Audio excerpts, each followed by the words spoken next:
Bonjour, vous êtes sur Maths en tête. Si vous me suivez depuis quelque temps, vous devez savoir que le sujet des femmes scientifiques me tient particulièrement à cœur. Vous retrouverez pas mal d'épisodes de l'émission évoquant de brillants destins de femmes mathématiciennes. Et aujourd'hui, on va parler de Florence Nightingale et de Marjorie Rice. Leur point commun ? Un parcours hors du commun justement, et une rencontre avec les maths pour le moins surprenante.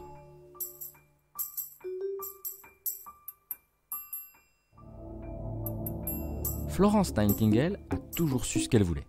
Née en Angleterre au XIXe siècle d'une famille bourgeoise, elle a fait fi des conventions et a persévéré contre vents et marées pour concrétiser son rêve, s'occuper des autres et devenir infirmière, là où ce métier était plutôt réservé à la classe ouvrière à l'époque.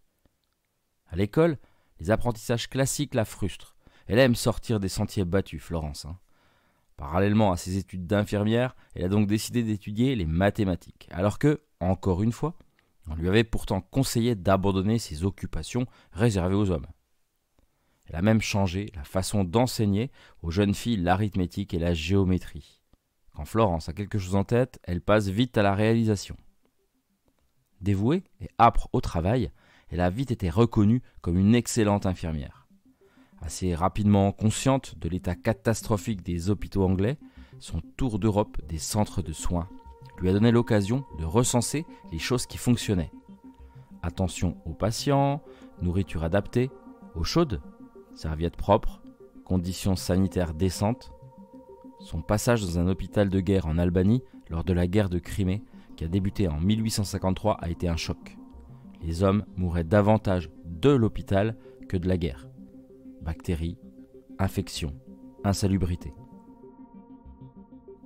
Dès son retour au pays, crédibilisée dans sa fonction et auréolée d'un statut d'infirmière aux qualités indéniables, elle a tenté en vain de convaincre les politiques et la reine d'agir pour le bien public, à grand renfort de l'être appuyée, mais sans succès.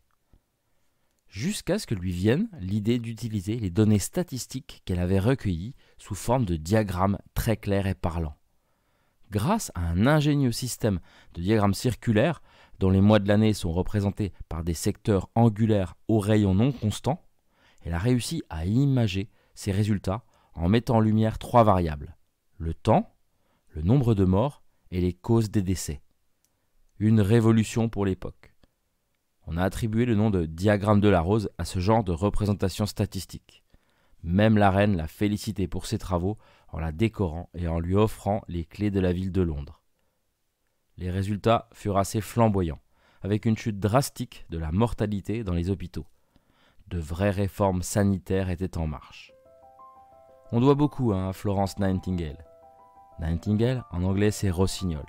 Et c'est ainsi qu'on a nommé pendant longtemps les infirmières en Angleterre, dignes descendantes des pratiques de Florence. Et si les médecins doivent se soumettre au serment d'Hippocrate lorsqu'ils commencent à pratiquer, les infirmières et infirmiers, eux, ne sont pas en reste. Ils ont pour eux le serment Florence Nightingale, brillante infirmière et mathématicienne. Les maths se cachent partout décidément.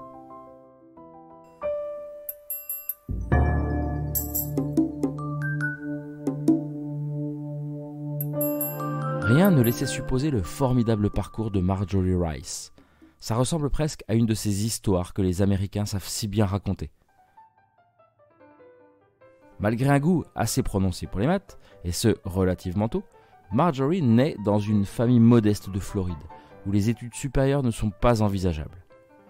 Le tourbillon de la vie, un mariage avec Gilbert Rice et 6 enfants plus tard, on la retrouve femme au foyer, où elle était bien occupée pendant près de 30 ans. Mais en 1975, à plus de 50 ans, elle tombe sur le Scientific American, un magazine de vulgarisation scientifique auquel un de ses fils est abonné. Chaque mois, elle se jette sur la rubrique de récréation mathématique de Martin Gärtner. Cette année-là, dans plusieurs numéros, on évoque tous les pavages pentagonaux du plan, du vulgarisateur, journaliste Richard Kirchner.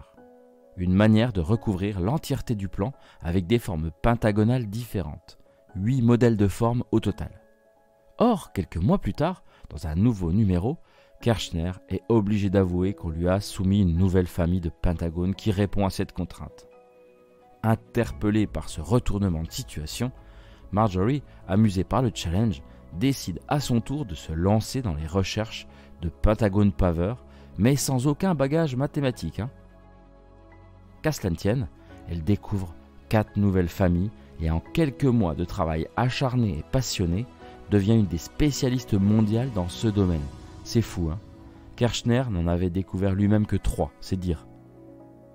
Dès qu'elle communique ses résultats, trouvés sur moins de 2 ans, elle est mise en relation avec des mathématiciens spécialistes du sujet, en particulier avec Doris Schatzschneider, avec qui elle se lie d'amitié et dont les échanges vont durer plus de 25 ans.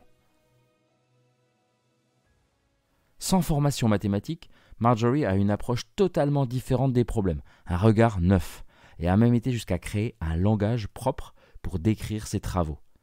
Langage que d'autres mathématiciens ont dû à leur tour s'approprier et retranscrire de manière plus académique.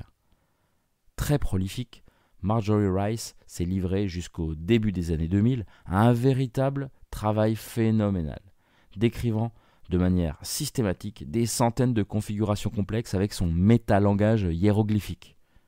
En revanche, pas de conférence sur ses recherches. Timidité ? Sensation d'illégitimité ? Elle a tout de même accepté d'être présente à une conférence sur ses recherches de sa comparse Doris Schatzschneider.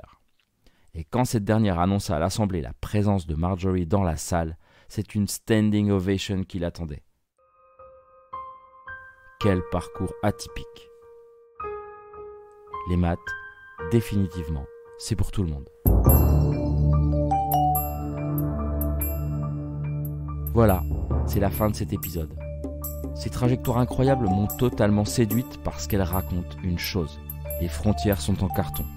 Il n'y a ni âge, ni formation, ni milieu social, ni contexte qui compte finalement pour s'emparer d'un sujet mathématique et faire rayonner sa passion et sa curiosité intellectuelle.